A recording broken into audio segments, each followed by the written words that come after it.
I've been using half fisherman's rib a great deal on my loom lately because it is such a great winter fabric. It's particularly wonderful for scarves and shawls, blankets too, actually. This time I would like to combine the stitch with a cable right down the center to make a wonderful men's scarf or ladies' shawl. I'm doing this on my specially made Cindy wood loom. I have my pegs oriented so that they alternate, and center to center on the parallel rows of pegs is 1 inch. The pegs are 5/8 of an inch from center to center. It's also possible to use a double knitting board with the pegs directly opposite, a circle loom, or a single rake. Notes on those techniques will come up shortly. All versions come out looking just the same. First, I'll show you how to make the 4-row pattern stitch on various looms, and then we'll go over the whole pattern, including casting on and binding off. The bulk of it is this 4-row pattern. Here's what we have.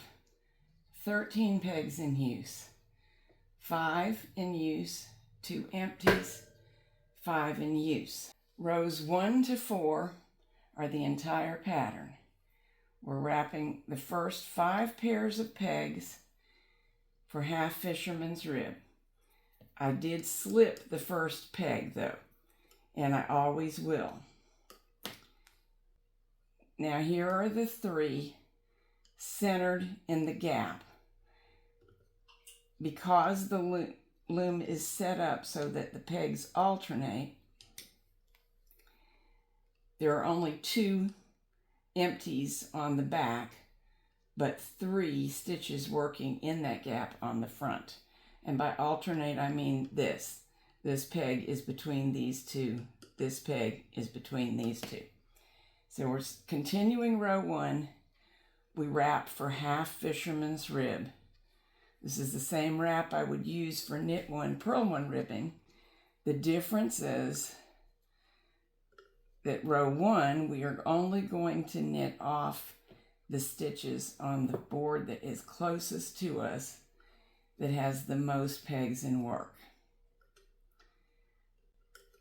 And in order to keep track of how many rows I've knitted and not get a cable in the wrong place, I'm using the simplest possible row counter.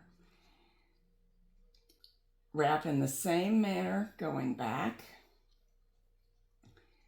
Every single row, I will stop and knit off the 3 center stitches that only occur on the board nearest me as I work. Don't make those stitches too tight, and use any form of the knit stitch that suits you and your personal style. I like the U-stitch myself. So again, we knit over the stitches on the front board. By front, I mean the one nearest me. But this time, and here's what makes it half fisherman's rib, there are 3 loops on all of the backboard pegs, and we knit 2 over 1. Allowing a loop to build up before knitting them all off together is called tucking, and tucking tends to make the fabric wider and thicker, and that gives half fisherman's rib its character. So that's row 2. And you can see that both sides look great, but not just the same, because we're knitting the rows differently. This side's knitted every row, this side every other row. Row 3 is precisely like row 1. So I wrap, as for knit 1, purl 1 ribbing on a double board, up to the center 3 center 3 pegs on my side that oppose the empties.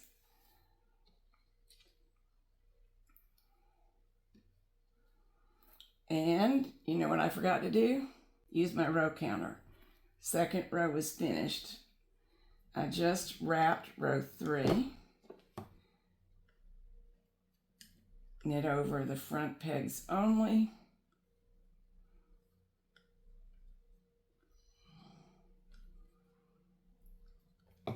Move a washer to remind me.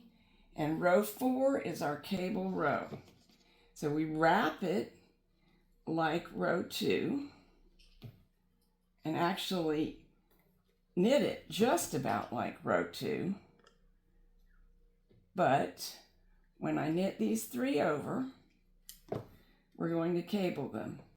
Let's get the 2 on the left out of the way. If I wasn't showing you, I could just hold them in my fingertips, but I'd be in your way, and this is a very good way to keep them orderly. The right-handmost stitch moves all the way to the left. The other 2 stay in their same order. The other 2 stitches stay in the same order with reference to one another that they were all along. Both move right onto the now empty pegs. The one that was in the center moves all the way to the right. The final stitch moves into its new position. Sometimes the stitches grow more than you want, and you need to tug a little to tighten. You do not want to over tighten it. That's not the goal, but we don't want a slack, sloppy, gigantic stitch there either.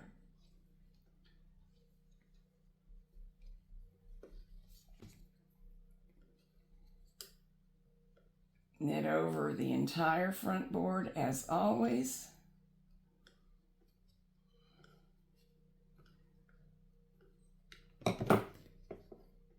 Knit 2 over 1 on the back. And that completes row 4. The entire scarf is the same pattern, repeated until on the very last few rows, 4 to be precise, we will resume knitting half fisherman's rib on all of the stitches so as to keep this very bottom edge from rolling up. And I still need to finish this cast on edge. I'll show you that in the end. So my row counter is telling me I've knitted the pattern 1 time, and it's time to wrap row 1 again.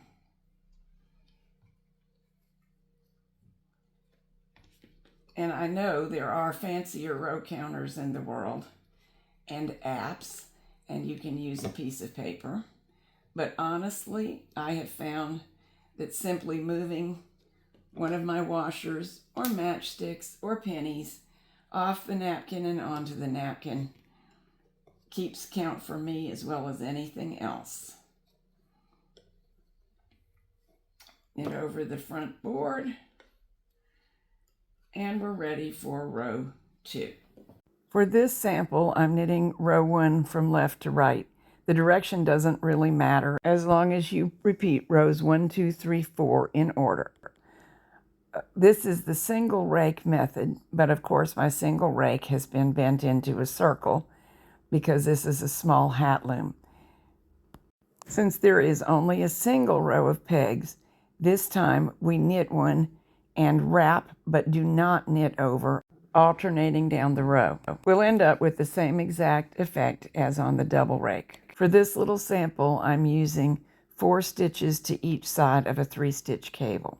Row 2, moving the other direction, slip the first stitch, then purl off 2 loops together and knit 1 alternating until we get to the center 3 stitches, which I'll get knitted off, and then resume the purl off 2, knit 1, purl off 2, knit 1 to the end of the row.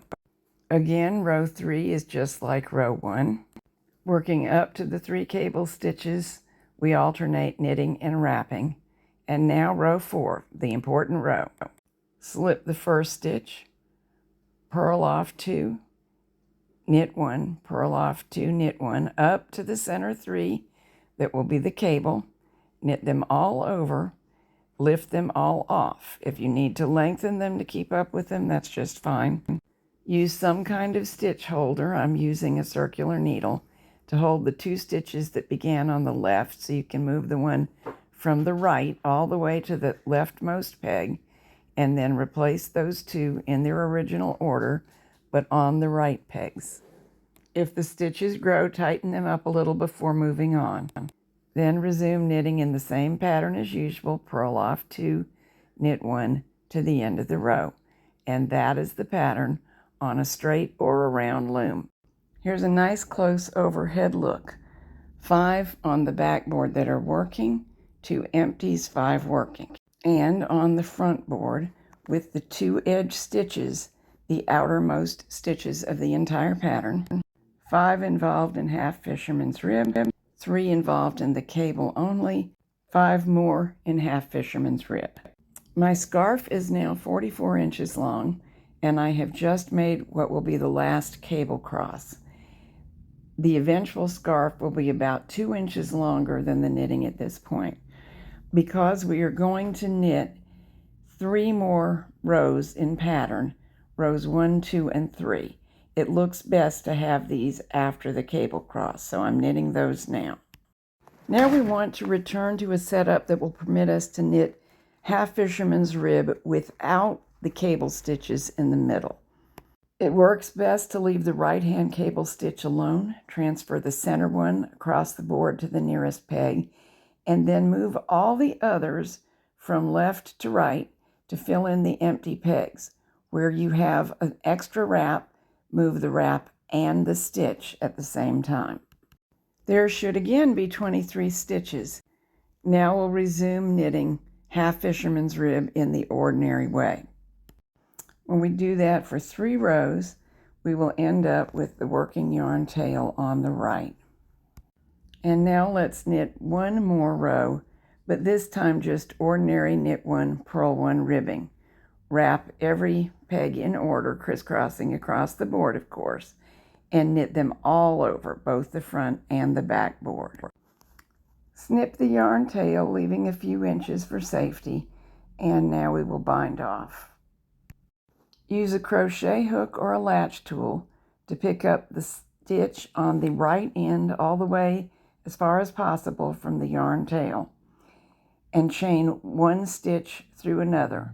To do that, lift each stitch in order onto the tool, pull it through the previous stitch.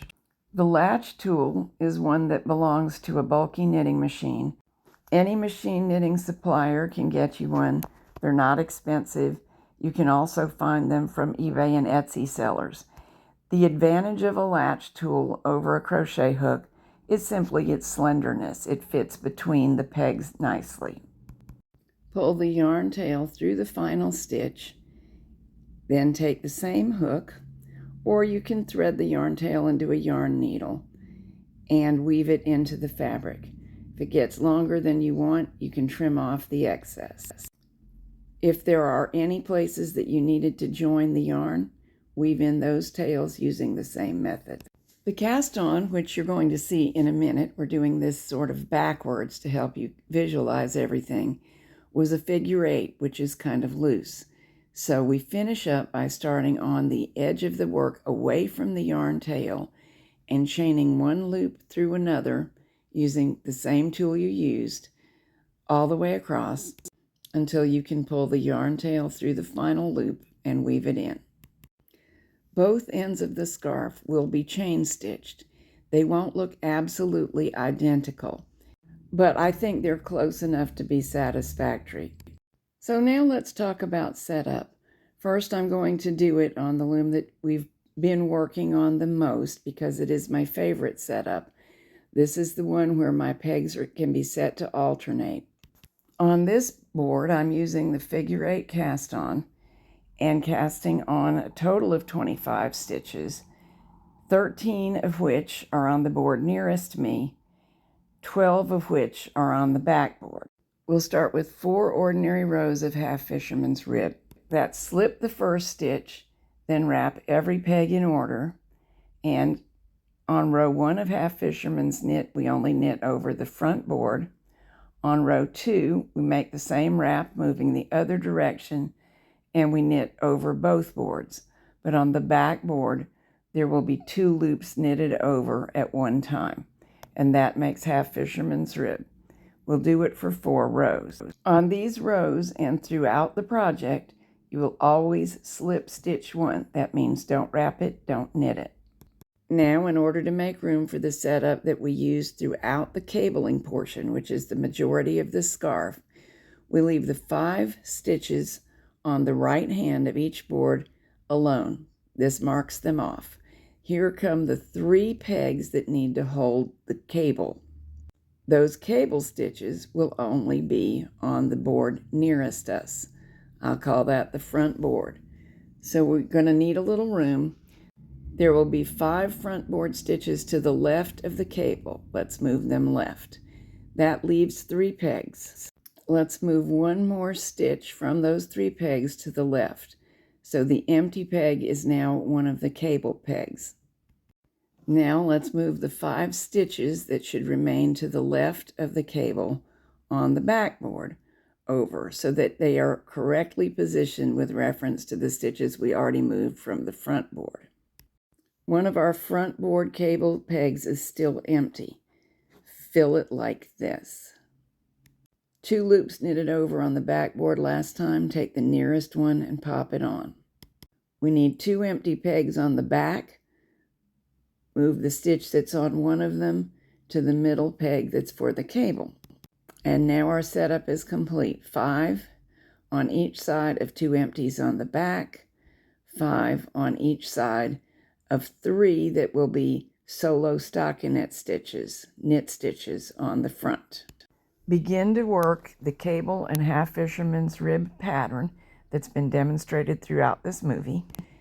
Knit until you're within 2 inches of the length of scarf you want, and do the finishing as was described just before the setup. Single rake setup is very simple. Begin with a chain stitched cast on and later match it with a chain stitched bind off. You'll work the bind off using either the latch tool or a crochet hook, but this time lifting each stitch off and pulling a new loop through from the yarn supply. That will be a better match for the chain stitch cast on. Chain stitch around the 23 pegs that we need to use for the total scarf. If you manage your yarn and hook as I am doing, you will need to knit 2 loops over for the first row. That's okay. It makes a nice solid edge. It can be a little bit hard to knit over both loops simultaneously. So it's okay to lift the strands one at a time. Here I'm already setting up, though, for knit 1, purl 1, but the first row, as for all other versions, is knit 1, wrap 1, and don't knit it over because we'll be purling those over 2 loops at a time. Don't let it confuse you because the first pass from left to right using this method, it will seem that you're knitting over 3 loops because you're knitting over 1 loop that you wrapped and that first chain stitch which shows a doubled strand of yarn. As with all other versions, there will be 10 stitches involved in half fisherman's rib, followed by 3 involved in the cable, and 10 more involved in half fisherman's rib. You'll knit 4 rows of half fisherman's rib without any cable stitches, and then change to half fisherman's rib on the 10 stitches on each edge with cables in the middle. The first row is complete here. It was knit 1, wrap 1 all the way across. Now we're on the second row. Slip 1, purl 1, knit 1, purl 1, knit 1, and of course every time you purl, you're purling off 2 loops together. These are plain half fisherman's rib rows. When it comes time to knit half fisherman's rib on each edge, plus the cable in the center, that is after completing 4 half fisherman's rib rows, we slip 1, then wrap 1, knit 1 across until 10 pegs have been taken care of, knit 3 in a row, and resume knitting, wrap 1, knit 1 across. If you have a double rake, but it cannot be adjusted so that the boards alternate, here's what you do. The positions of the stitches can still be made to alternate by using every other peg. You'll still need to use 23 pegs. The center 3 will still end up being the cable stitches. Your cast on is the same as for the alternating peg board because you're basically using the same knitting technique. Those pegs that don't get cast on will never be used. They'll be completely ignored throughout the project. They are not included in the stitch your peg count. The 10 on either side will continue to knit half fisherman's rib at all times, but eventually after the first 4 rows, the center stitch from the back board will be moved to the front board so it may be included in the cable. Just as for the first version that I showed you using the alternating setup by means of adjusting the loom, after finishing the final cable cross, knit rows 1, 2, and 3 of the 4-row pattern again, then move this stitch back to the back board. Because of the differences between using every needle with the alternating setup and every other needle, the difference between the 2 board setups means that one stitch is the only one that need be moved to and fro to change from half fisherman's rib all the way across the loom to half fisherman's rib plus the cable. The same is true going back to half fisherman's rib. Note that these 3 pegs on which the cable stitches will be knitted have purl stitches to either side of them, and that will make the pattern come out correctly. My gauge in this light number 5 yarn gets me 3.28 stitches per inch, counting all stitches in the pattern. The scarf is 7 inches wide, a little wider when relaxed, but when hanging it's 7. In order to get a 14-inch wide shawl, you would use 47 stitches. For a 16-inch wide shawl, you would use 53. Still make the cable on the 3 center stitches and use those to the left and right to make half fisherman's rib.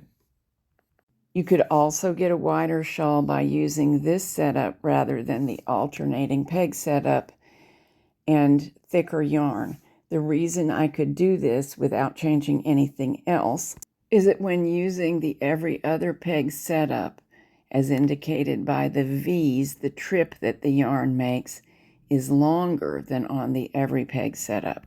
And if I was able to move the boards farther apart, as you can on some looms, and I can on this loom, I could use a number 6 or even a 7 yarn, making a super thick, super fast, and big project. So however you choose to knit it, and whatever loom you choose to use, have fun and stay warm.